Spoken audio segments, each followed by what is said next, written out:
നേരിട്ട് അറിയില്ലെങ്കിലും സി.ജെ. റോയി എന്ന വ്യക്തിയുടെ അകാല വിയോഗം എല്ലാവരെയും പോലെ എന്നെയും അമ്പരപ്പിച്ചു. പ്രായം കേവലം 57 വയസ്സ്. കേരളം കണ്ട ഒരു പ്രമുഖ വ്യവസായി.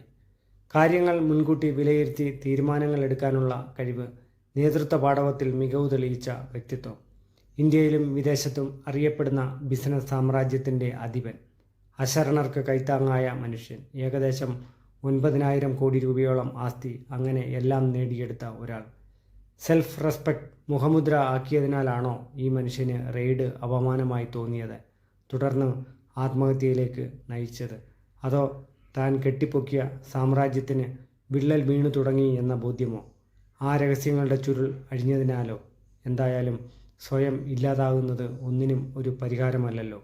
കുറഞ്ഞ പക്ഷം ഒരു ചെറിയ പ്രതിരോധമെങ്കിലും, അല്ലെങ്കിൽ കുറച്ച് സമയം കൂടി അദ്ദേഹത്തിന് തള്ളി നീക്കാൻ കഴിഞ്ഞിരുന്നെങ്കിൽ. വർഷങ്ങളായുള്ള പരിശ്രമത്തിലൂടെ ഉയർത്തിക്കൊണ്ടുവന്ന ഒരു പ്രസ്ഥാനത്തിന് നേരിട്ട അപമാനമായിരിക്കാം ഒരുപക്ഷെ അദ്ദേഹത്തെ ഏറ്റവും അധികം തകർത്തത്.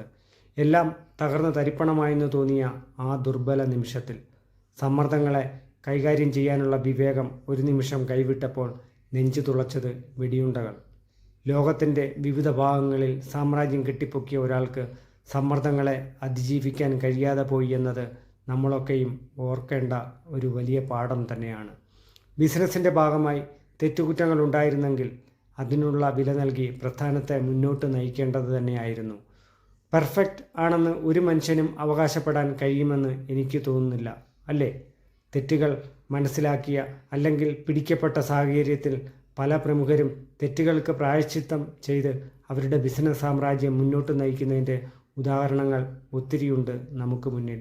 എന്തിന്, സാധാരണക്കാരായ നമ്മൾ ഒരു വാഹനവുമായി റോഡിലിറങ്ങുമ്പോൾ പോലും നമ്മൾ പല ട്രാഫിക് നിയമലംഘനങ്ങളും ചെയ്യുന്നു, അല്ലെങ്കിൽ ചെയ്യേണ്ടതായി വരുന്നു എന്ന് പറയാം, അല്ലേ?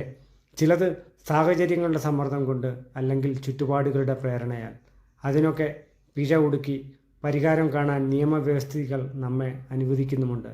സി.ജെ. റോയി എന്ന മനുഷ്യൻ സാഹചര്യങ്ങളുമായി പൊരുത്തപ്പെട്ട് സമ്മർദ്ദങ്ങളെ അതിജീവിച്ച് താൻ വളർത്തിയെടുത്ത പ്രസ്ഥാനവുമായി മുന്നോട്ട് പോകേണ്ടിയിരുന്നു. പക്ഷേ വിജയങ്ങളെ താലോലിച്ച മനുഷ്യൻ സ്വന്തം ജീവിതത്തിൽ തോറ്റുപോയി. ആദരാഞ്ജലികൾ നേരുന്നു. അദ്ദേഹത്തിൻ്റെ വിയോഗം കുടുംബത്തിനും സമൂഹത്തിനും ഉണ്ടാക്കിയ ശൂന്യത. ആ മനുഷ്യൻ്റെ നേതൃത്വ പാടവത്തിൽ ഉയർന്നു വന്ന കോൺഫിഡൻസ് ഗ്രൂപ്പ് ശക്തമായി മുന്നോട്ട് വളരാൻ പ്രാർത്ഥിക്കുന്നു. അതോടൊപ്പം നമ്മുടെ ഗവൺമെൻറ്റുകളും രാഷ്ട്രീയ സംവിധാനങ്ങളും ഉദ്യോഗസ്ഥ സംവിധാനങ്ങളും കൂടുതൽ സത്യസന്ധതയോടെയും മാനുഷികതയോടെയും പ്രവർത്തിക്കേണ്ടതിൻ്റെ അനിവാര്യതയും ചൂണ്ടിക്കാണിക്കപ്പെടേണ്ടതു തന്നെയാണ്. ഒരു വലിയ തുക കൈക്കൂലിക്കും ചാരിറ്റിക്കും ഒക്കെയായി മാറ്റിവെച്ചാൽ മാത്രമേ ഒരു സ്ഥാപനം നന്നായി മുന്നോട്ട് കൊണ്ടുപോകാൻ കഴിയൂ എന്ന സാഹചര്യമാണോ നിലവിലുള്ളത്? എന്തായാലും കാരണങ്ങളെല്ലാം അന്വേഷിച്ച് കണ്ടെത്തും എന്ന് പ്രതീക്ഷിക്കാം. എന്നെ ശ്രമിക്കുന്ന എൻ്റെ കൂട്ടുകാരോടായി, ആത്മഹത്യ ഒന്നിനുമൊരു പരിഹാരമല്ല എന്ന് ഓർമ്മിപ്പിച്ചു കൊള്ളുന്നു.